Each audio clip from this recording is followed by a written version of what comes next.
영국의 작가 중에 로버트 조지 웰스라는 사람이 있습니다. 이 사람이 쓴 단편 소설 무덤이라는 게 있는데, 그 무덤이라는 소설의 줄거리가 이렇습니다. 인도의 한 왕국에 아름다운 왕비가 있었는데, 그 왕비가 어떤 나라의 왕과 결혼을 하게 되었습니다. 근데 결혼을 한 지 1년 만에 병으로 세상을 떠나고 말았습니다. 그래서 이 왕은 왕비를 기념하고 추억하기 위해서 정성을 다하여 무덤을 만들었습니다. 근데 어느 정도 시간이 지나자 이 왕의 두 눈에 비치는 그 왕비의 무덤이 너무나 초라해 보이는 거예요. 그 무덤 주위에 아무것도 없으니 그렇죠.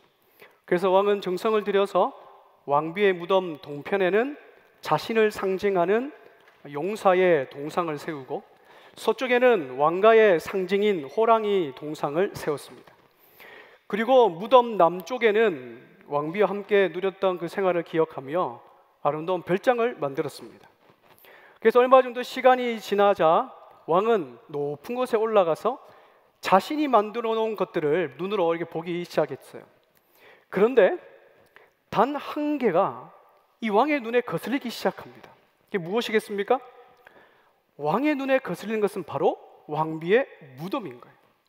그래서 신하들에게 당장 이 무덤을, 가운데 있는 이 무덤을 치워버려라 라고 명령을 내립니다. 여러분, 이 모든 것들은 왕비를 기리기 위하여 시작한 일인데, 점점점 시간이 지나면서 그 왕의 마음에는 왕비에 대한 생각, 그 추억은 사라지고 자신이 만들어 놓은 그 업적들, 자신의 만족, 그것 때문에 왕비의 무덤을 없애버려라 라고 명령한 것이죠. 여러분, 이것을 무슨 현상이라고 합니까? 주객이 바뀌었다라고 합니다. 여러분, 주객 전도란 주인과 손님의 위치가 바뀌었다라는 거죠. 중요도에 따라 주가 되는 것과 부수적인 것의 순서나 차이가 바뀐다는 것을 말합니다. 그런데 이런 주객 전도 현상이 우리가 살아가는 이 신앙생활에서도 동일하게 일어납니다. 우리는 세상을 살아가면서 사람들의 기준과 시선에서 멀어지는 것은 두려워합니다. 그러나 하나님의 은혜로부터 멀어지는 것은 두려워하지 않습니다. 왜 그렇습니까? 당장 내 삶의 변화가 일어나지 않기 때문에 그래요.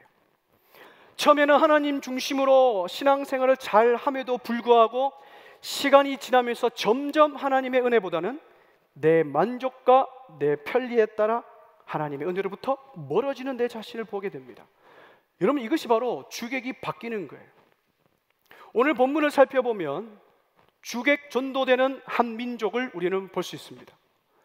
한 민족이 주객 전도되는 그 과정을 살펴보므로 우리 삶을 돌아보고 다시 한번 하나님을 내 마음의 중심의 주인으로 모시는 복된 시간 되기를 주님의 이름으로 축복합니다. 여러분, 주객 전도되는 것의 가장 큰 유혹은 무엇이냐 하면 진리의 유혹입니다. 사사기 1장은 이스라엘 지도자인 여호수아가 없는 상태에서 아직 정복하지 못한 가나안 민족들을 12지파가 나누어서 정복하는 내용으로 1장은 시작합니다. 이스라엘 지도자인 여호수아가 없으니 이스라엘 백성은 전체가 다 모여서 하나님께 기도하러 갑니다. 하나님, 아직 남아있는 이 가나안 민족과 전쟁을 해야 되는데 누가 먼저 전쟁의 선봉에 서야 되겠습니까? 라고 기도하죠. 그때 하나님께서는 유다 지파가 제일 먼저 선봉에 서야 된다라고 말씀을 하십니다. 그 말씀에 유다 지파가 순종하여 전쟁에 나가죠.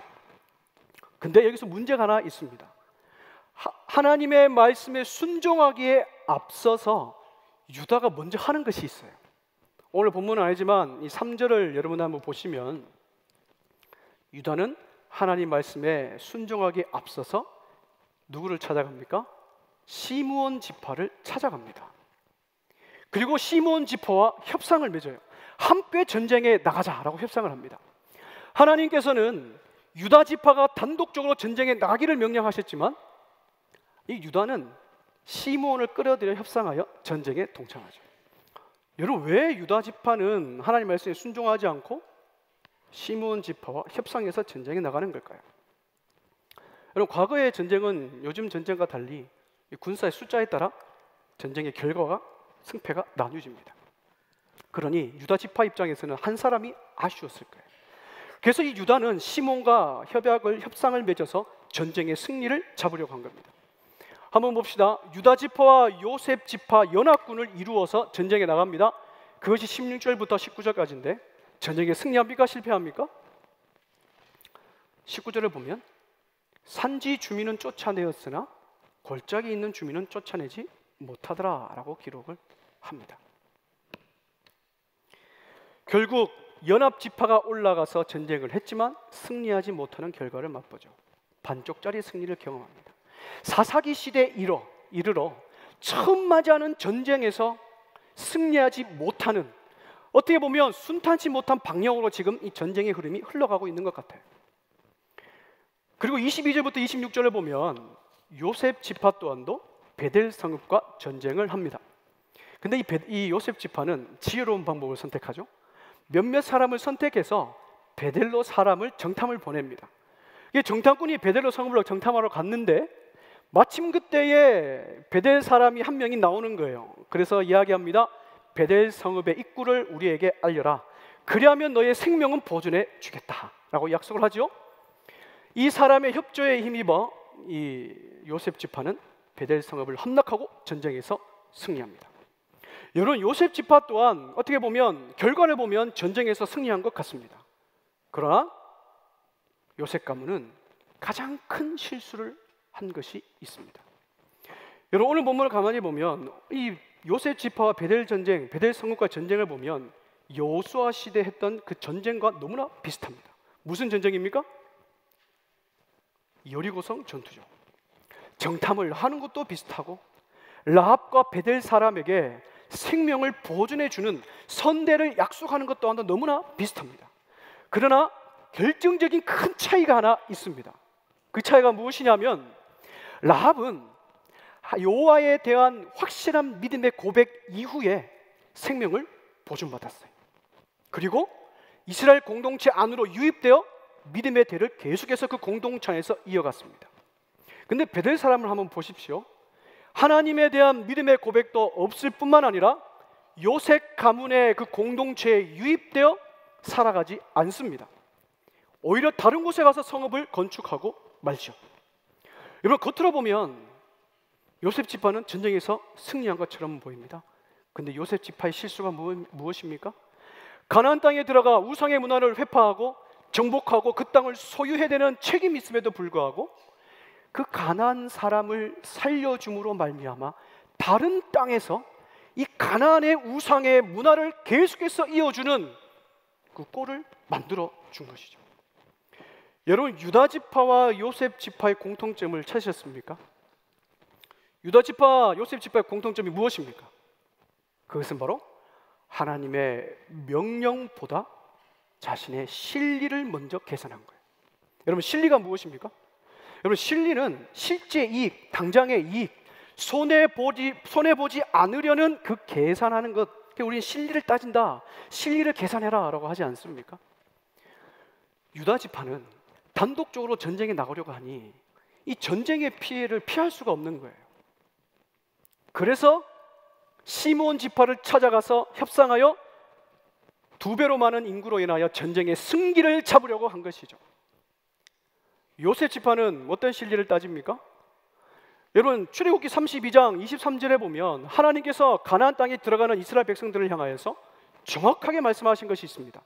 너는 그 땅에 들어가서 그 땅 사람들과 우상신들과는 절대로 언약을 맺지 말라라고 이미 출애굽기 32장 23절에 말씀을 하셨어요. 근데 이 요셉 지파는 언약을 맺지 말라라는 하나님의 그 명령을 어기고 베델 사람과 언약을 맺습니다.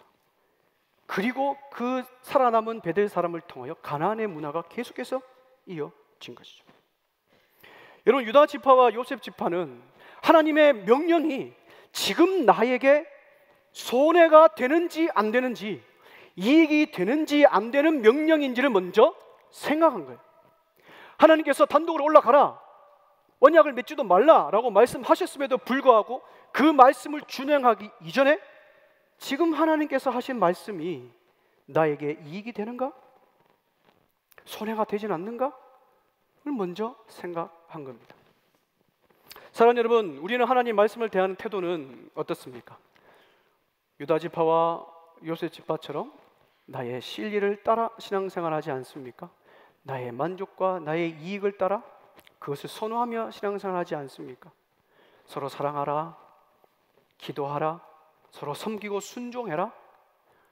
원망과 불평은 입 밖에도 내지 말고 하나님이 예비하는 것을 최우선순위로 여기라라는 그 하나님의 말씀, 그 명령 앞에 우리 나의 생각과 나의 이익과 내 감정에 따라, 내 느낌에 따라 우리 신앙생활을 하려고 하지 않습니까?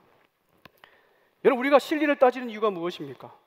조금도 손해보지 않고 이익을 보려고 하기 때문에 실리를 따진 것 아닙니까? 근데 한번 생각해 보세요. 천지를 만드신 그 하나님 앞에 지음받은 피조물인 인간이 그 말씀 앞에 실리를 따져서 순종한다? 여러분, 그것만큼 어리석은 것은 없는 것이죠.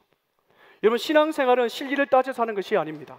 신앙생활은 나의 실리, 이익, 그것보다 하나님의 유익과 하나님의 뜻과 하나님의 영광을 올려드리는 것이 신앙생활인 거예요.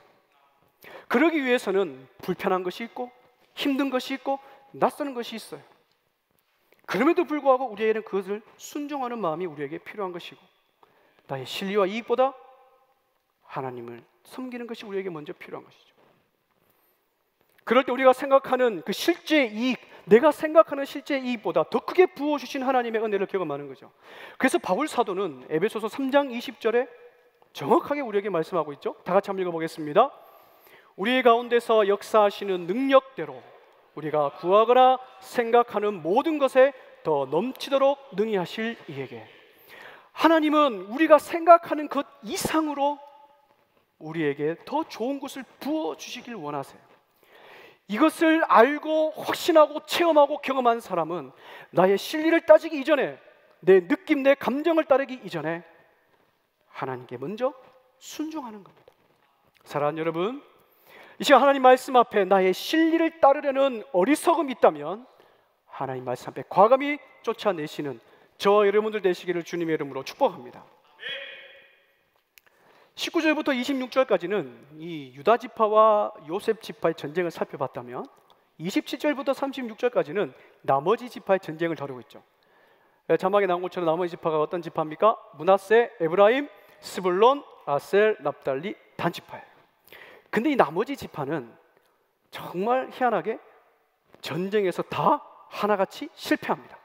그리고 가나안 땅의 주민들을 쫓아내지 못합니다. 여러분, 왜 쫓아내지 못했을까요? 오늘 본문을 자세히 살펴보면 좀 긴 본문이지만 반복적으로 기록되고 있는 단어가 있어요. 그 단어가 무엇입니까? 그렇죠, 쫓아내다 아니면 쫓아내지 못했다 라는 단어입니다. 쫓아내다, 쫓아내지 못했다라는 단어가 총 11번이나 나옵니다. 이 쫓아내다라는 단어는 히브리어로 야라시라는 단어인데, 이 단어의 뜻은 소유하다, 점유하다, 상속권을 박탈하다, 점유하다 이런 뜻을 가지고 있어요. 하나님께서는 이스라엘 백성들을 향하여서 내가 너에게 준 약속의 땅에 들어가서 야라시, 그 땅을 정복하고 소유해라 라고 명령하셨어요. 근데 왜 이들은 그 땅을 소유하지도 못하고 가나안 주민을 쫓아내지도 못한 걸까요?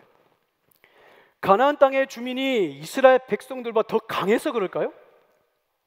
결론은 아닙니다. 여러분, 성경을 자세히 보면 한글 성경으로 쫓아내지 못했다라는 단어가 기록된 구절이 19절과 21절, 27절과 32절에 나와 있습니다. 모두가 다 똑같이 쫓아내지 못했다라고 기록되어 있지만 NASB 성경을 보면, 가장 원문을 가깝게 번역한 NASB 성경이나 원문을 보면 아니에요. 정말 가나안 민족이 강해서 쫓아내지 못했다는 것은 19절에만 기록되어 있어요. 제가 발음이 참 좋지는 않지만 한번 읽어보겠습니다. Could not drive out 입니다. 괜찮았습니까? 네. 이게 무슨 뜻입니까? 쫓아내지 그냥 못한 거예요. 그런데 21절과 27절, 32절은 한글 성에 보면 쫓아내지 못했다라고 기록되어 있지만 영어로는 어떻게 표현되냐면 did not drive out으로 되어 있어요. 쫓아내지 못한 겁니까? 쫓아내지 않은 겁니까? 쫓아내지 않은 거예요. 여러분, 이스라엘 백성은 쫓아낼 힘과 능력과 용기가 있었으면서도 불구하고 의도적으로 가나안 주민을 쫓아내지 않은 거예요. 그럼 질문이 있죠. 쫓아낼 힘과 능력과 용기도 있는데 왜 의도적으로 쫓아내지 않았을까? 그 해답이 28절과 30절에 나와 있습니다. 그들에게 뭘 시켰다고 돼 있어요? 노역을 시켰어요. 즉 나의 생활의 편리함 때문에 그들을 쫓아내지 않은 겁니다. 사랑하는 여러분, 이스라엘 백성들이 가나안 땅에 들어와 산다는 것은 무엇을 의미합니까? 이스라엘 백성들은 평생 유목민으로 살아왔어요. 그렇다면 가나안 땅에 들어와 산다는 것은 정착민으로 이제 살아가야 됩니다. 그러면 더 이상 유목 떠돌아다니면서 양과 소를 치는 인생이 아니죠. 정착해서 농사를 지으며 살아가야 돼요. 한 번도 농사를 지어보지 못한 이스라엘 백성들이 낯선 땅에 와서 농사를 짓는 것이 쉬울까요? 어려워요. 불편하고 어렵고 낯설고 힘들어요. 그런데 그 땅에 들어와서 보니까 이미 그 땅에 들어와 살고 있는 가나안 백성들이 있는 거예요. 우수한 노동력들이 있는 겁니다. 하나님 말씀에 순종하여 그들을 다 정복하고 죽이려니 그 우수한 노동력을 잃어버리게 되잖아요. 그러니까 불편함이 느껴지는 거죠. 그래서 이스라엘 백성들은 자신의 불편함 때문에, 자신의 편리함 때문에 하나님의 말씀에 어기고 그들을 쫓아내지 않은 거예요. 주객전도의 그 위험, 그 유혹. 두 번째는 편리의 유혹입니다. 편리의 위험성이 우리에게 있는 거죠. 사랑하는 여러분, 사람은 누구나 편리하기를 원합니다. 그 편리하고 싶은 욕망과 욕구 때문에 과학과 문화가 발전했잖아요. 빨래 마르는 시간도 못 견뎌가지고 뭘 만들었습니까? 그렇죠. 요즘 집에 건조기 하나씩 다 있잖아요. 그리고 요즘 에어컨도 누가 손으로 가서 켭니까? 핸드폰이나 리모컨으로 다 켜죠. 요즘 자동차도 누가 가서 이게 시동을 이렇게 겁니까? 핸드폰이나 띡띡 하면 바로 시동이 걸리는 시대입니다. 저는 집에서 자주 듣는 말이 있습니다. 저희 아내가 하는 말인데, 어떻게 누워서 편안하게 손 하나 까딱 안 하냐, 이런 말을 종종 듣습니다. 손 하나 까딱 안 한다. 사람은 누구나 이렇게 편리함을 추구하며 살아가려고 합니다. 근데 문제는 그 편리함이 신앙생활에서도 편리함을 추구한다는 거예요. 여러분, 신앙생활에 있어서 편리함이란 있을까요? 신앙생활에서 편리함이란 없습니다. 신앙생활은 내 속에 내재되어 있는 죄성과의 싸움이기 때문에 늘 불편한 거예요. 하나님을 생각하지 못하게 만들고 하나님을 예배하지 못하게 만드는 그 죄성과의 싸움이 바로 신앙생활입니다. 그래서 하나님을 잘 섬기면 섬길수록, 하나님을 예배하면 예배할수록 그 삶은 세상의 가치관과 거슬리는 삶이기 때문에 불편할 수밖에 없는 거예요. 그래서 우리는 무엇을 추구합니까? 그 신앙생활도 내 편한 대로 신앙생활을 하려고 합니다. 처음에는 하나님 중심으로 하나님을 예배하고 섬기는 그 신앙생활을 함에도 불구하고 시간이 지나면서 점점 내 편리대로, 내 편한 대로 신앙생활을 하려고 하는 거예요. 하나님이 기뻐하지 않는 것들은 싹을 잘라 쫓아내야 됨에도 불구하고 쫓아내려니 이미 익숙해져서 불편하고 어색하고 힘들어서 쫓아내지 못하는 거죠. 나의 편리함 때문에 남겨두는 겁니다. 그 편리함은 곧 나의 만족이 되는 거죠. 내 만족 때문에 하나님이 기뻐하지 않는 것들을 쫓아내지 못하는 거예요. 결국 그 편리함, 나의 만족이 하나님의 은혜로부터 멀어지게 만드는 현상을 만들어낸다는 거죠. 어떤 한 청년이 있었습니다. 그 청년은 참 주의를 잘 섬기고 또 하나님을 잘 섬기고 신앙이 참 좋다라고 칭찬을 받는 한 청년이었어요. 근데 이제 그 청년이 취업하게 되어서 타 지역으로 취업을 하러 가게 되었습니다. 얼마나 낯설겠습니까? 긴장이 되겠습니까? 한 번도 도시를 떠나보지 않아서 직장 때문에 도시를 떠났으니 하나님을 의지하면서 그 하루하루 직장 생활을 감당하며 살아갔습니다. 근데 시간이 지나자 그 낯설었던 환경도 익숙해지면서 무엇을 추구합니까? 점점 편리함을 추구합니다. 신경 쓰는 사람도 없고 신경 써야 되는 사람도 없고 주일에 일찍 일어나지 않아도 된 그 편리함. 그래서 어떻게 합니까? 눈을 떠보니 이미 시간은 12시가 넘었고 그 지역에 있는 맛집을 찾아다니고 관광 명소를 돌아다니면서 살아가는 거예요. 시간이 남고 할 일이 없고 어떤 스케줄이 없으면 교회 와서 예배를 드리는데 그 말씀이 귀에 들어오겠습니까? 귀에 안 들어오는 거죠. 앉아가지고 딴 생각을 하는 겁니다. 마치고 무엇을 먹고 오늘은 누구를 만나서 어디로 가야 되고, 하나님의 말씀을 듣는 그 자리가 불편하기 시작한 거예요. 점점 익숙해져서 나의 편리함을 추구하다 보니 하나님의 말씀을 듣는 그 자리가 불편하게 된 겁니다. 나름대로 신앙생활 잘한다고 주변으로부터 인정받고 했으나 무너지는 것은 한순간인 거죠. 우리는 시간과 에너지가 남아있거나 할 일이 있거나 바쁜 일이 없으면 하나님 앞에 예배하러 나오고 주의 몸된 공동체를 섬기려고 합니다. 나의 편리함이란 존재 때문에 하나님은 뒷전으로 밀려나게 된 것이죠. 사랑하는 여러분, 이렇듯 나의 편리함은 하나님의 은혜로부터 멀어지게 만드는 가장 결정적인 요소라는 거예요. 그래서 많은 사람들이 이렇게 이야기를 합니다. 신방을 하거나 전화를 하면 꼭 이렇게 얘기를 해요. 지금은 내가 이 상황 때문에 하나님을 예배하지 못하고 교회 나가지 못하고 섬기지 못하지만 목사님 마음은 그렇지 않습니다. 그래요. 내 마음은 성일교회에 있고 내 마음은 하나님을 예배하는 자리에 있고 내 마음은 기도해야 된다고 합니다. 생각하고 있습니다. 하나님은, 제 마음에 하나님은 계시지 않는 것이 아니라 내 마음에 하나님은 늘 있습니다 라고 이야기를 합니다. 근데 이것만큼 가장 큰 거짓말은 없습니다. 사랑하는 여러분, 우리의 육체는 영혼을 담는 그릇이에요. 우리의 자세와 태도로 인하여서 우리의 영혼의 간절함과 그 열정이 결정되는 겁니다. 비록 불편하고 낯설고 힘들고 어렵다 할지라도 나의 편리함의 자리에서 박차고 일어나 하나님을 예배하고 하나님을 섬기는 자리에 나올 때 나의 영혼 또한 하나님을 향한 간절한 마음이 불타오르고 하나님으로부터 멀어지는 그 삶에서 우리 막을 수가 있는 거예요. 사랑하는 여러분, 혹시 내 가운데 내 신앙생활 가운데 쫓아내지 못하고 있는 나의 편리함들이 있습니까? 그 편리함은 무엇입니까? 그 편리함은 처음에는 달콤하게 다가옵니다. 기쁨을 주고 만족을 줍니다. 그러나 정작 그 편리함 때문에 하나님께로부터 오는 그 샬롬, 그 기쁨, 축복은 받지 못하는 거예요. 그래서 하나님께서는 일찍이 사사기 2장 3절에 이스라엘 백성들을 향하여 경고하신 메시지가 있습니다. 다 같이 한번 읽어보겠습니다. 시작.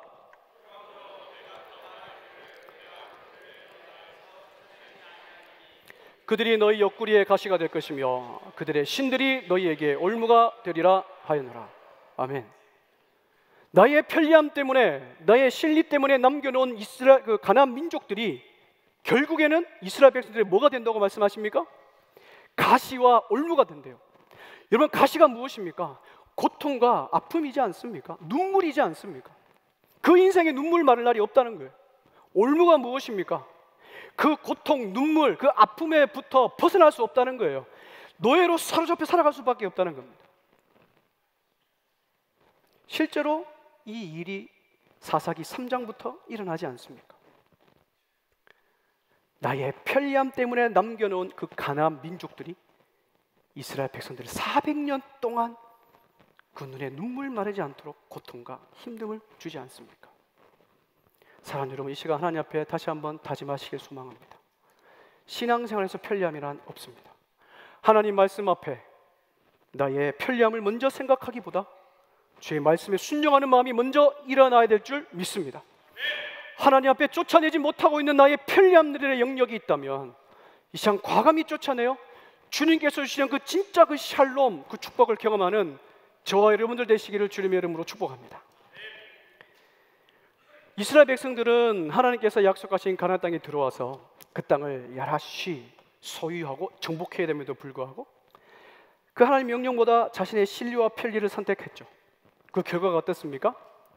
그 결과가 주객이 전도되는 비극을 경험합니다. 여러분, 처음에는 이스라엘 백성들이 힘이 있어서 생활의 주도권을 잡고 살아갔어요. 영적인 주도권을 잡고 살아갔습니다. 29절을 한번 읽어볼까요? 에브라임이 게셀에 거주하는 가나안 족속을 쫓아내지 못하며 가나안 족속이 게셀에서 그들 중에 거주하더라. 여러분 잘 보십시오.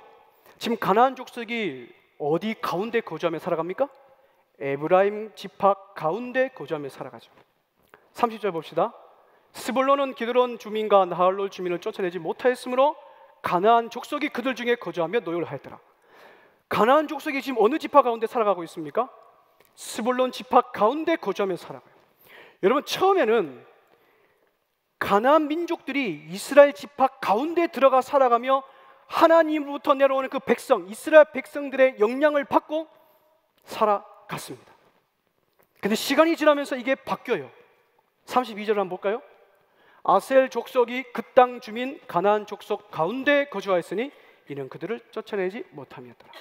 지금 아셀 족속이 어느 지파 가운데 살아갑니까? 가나안 족속 가운데 살아갑니다. 33절 봅시다. 납달리는 베스메스 주민과 베나다 주민을 쫓아내지 못하고 그 땅의 주민 가나안 족속 가운데 거주하였으나 베스메스와 베나다 주민들이 그들에게 노역을 하였더라. 지금 납달리는 어느 민족 가운데 살아가고 있습니까? 가나안 족속 가운데 살아가고 있는 것을 볼 수 있죠.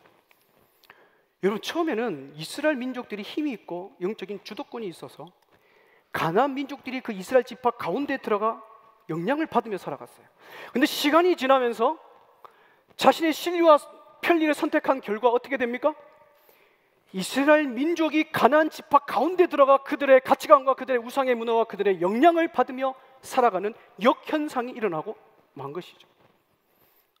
무엇 때문에 이런 역현상이 일어났습니까? 무엇 때문에 주객이 바뀌었습니까? 하나님의 명령보다 나의 신리와 나의 편리를 선택한 결과인 것이죠. 사랑하는 여러분, 우리가 이처럼 신리와 편리를 추구하다 보면 나도 모르는 사이에 내가 하나님 가운데 거주하지 아니하고 나도 모르는 사이에 하나님이 아닌 다른 것들 가운데 거주하고 있는 내 자신을 발견합니다. 1:1 제자 양육 교재에 보면 이런 예화가 있습니다. 어느 한 부부가 있었습니다.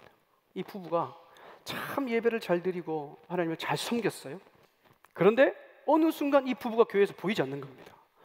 그래서 왜 교회에 보이지 않는가 이유를 살펴봤더니 이 부부가 열심히 일을 해가지고 아파트 한 채를 샀다고 해요. 아파트 한 채를 사다 보니 아내는 그 아파트를 유지하고 그 아파트를 가꾸는 일에 내 온 정신과 시간과 에너지를 다 쏟는 거예요. 남편은 아파트를 샀으니 이제 뭘 사려 가겠습니까? 어떻게 하셨어요? 네, 자동차를 더 큰 자동차를 사려고 합니다. 더 큰 자동차. 그 더 큰 자동차를 사기 위하여 더 많은 돈을 벌기 위하여 더 일을 하고 시간과 에너지와 정력을 그곳에 쏟아버리는 거죠. 이게 뭡니까? 주신 분은 하나님이신데 그 주신 하나님을 잊어버리고 그 내 눈에 보이는 신리와 편리와 만족의 마음을 빼앗긴 거죠. 주객이 바뀌어 버린 겁니다. 이렇게 주객이 바뀌어진 인생은 하나님에 대한 사랑이 식기 마련입니다. 하나님의 사랑이 식은 사람은 겉으로는 성도인 척하나 그 삶은 전혀 하나님과 상관없는 삶을 살아가는 겁니다. 사랑하는 여러분, 성도의 본분이 무엇입니까? 성도의 본분은 어디서든 하나님을 의식하며 살아가는 사람입니다. 유혹 많은 세상 가운데 말과 생각과 행동으로 거룩함을 추구하며 살아가는 인생이 성도예요. 하나님을 예배하고 하나님의 몸된 공동체를 섬기며 말씀에 순종하며 살아가는 삶이 지금 내가 힘들고 육체적으로도 너무나 힘들고 정신적으로 마음적으로 너무나 여유가 없고 힘들다 할지라도 하나님을 온전히 예배드릴 수 없는 내 상황이라 할지라도 성도는 나의 신리와 편리 앞에 내 마음을 뺏기며 살아가는 인생이 아니라 하나님 안에 하나님 가운데 거주하기를 힘쓰는 사람이 성도인 줄 믿습니다. 사랑하는 여러분, 혹시 이 자리에 내가 예전에는 불편하고 힘들고 낯설고 어렵더라도 하나님을 예배하고 주의 몸된 공동체를 섬기는 것이 참 기쁨으로 여겼는데 지금 나에게 닥친 삶의 변화들로 인하여 하나님 앞에 나와 예배드리는 것조차도 불편하게 여기시는 분도 계십니까? 예전에는 내가 눈물을 흘리며 하나님께 내 고충과 아픔과 슬픔을 토로하는 그 기도의 시간, 하나님과 교제하는 그 시간이 가장 기쁘고 소중하고 은혜로운 시간이었는데 지금은 내 바뀐 상황 때문에 나의 신리와 편리를 쫓아가느라 그 시간조차도 아깝게 여기시는 분들 계십니까? 하나님보다 지금 내가 당장 이루어야 될 계획, 장래의 미래, 그것들이 우리 마음을 가득 채우고 있지는 않습니까? 사랑하는 여러분, 이 시간 다시 한번 하나님 앞에 우리의 마음, 우리의 신앙을 돌아보길 바랍니다. 나는 하나님 안에 거하고 있는 사람인가? 아니면 하나님이 아닌 다른 것들 가운데 거주하고 있는 사람인가? 나의 영적 주도권을 흔들고 있는 것은 무엇인가? 나의 영적 주도권을 흔들고 있는 나의 진리와 편리가 있다면 오늘 이 시간 하나님 앞에 과감히 쫓아내시는 여러분들 되시기를 주님의 이름으로 축복합니다. 말씀을 맺으려고 합니다. 오늘 우리는 하나님께 주신 약속의 땅, 그 가나안 땅에 들어갔음에도 불구하고 야라시 소유하지 못했던 이스라엘 백성들을 보게 됩니다. 주객이 전도되는 현상을 경험하게 되죠. 무엇 때문에 그렇습니까? 하나님의 말씀보다 나의 진리와 나의 편리를 추구했기 때문에 그렇죠. 여러분, 나의 진리와 편리는 당장에 나에게 기쁨과 만족을 주지만 결국 그 편리함 때문에, 그 진리 때문에 하나님께로부터 오는 그 축복들, 진정한 샬롬은 경험하지 못합니다. 혹시 이 자리에 나의 편리함과 진리로 신앙생활하는 나의 모습들이 있다면 과감히 하나님 앞에서 쫓아내시길 바랍니다. 나의 진리와 편리보다 하나님의 유익과 하나님의 뜻과 하나님의 영광을 올려드리는 성도의 본분의 위치를 사수하며 나아가는 저와 여러분들 되시기를 주님 이름으로 축복합니다.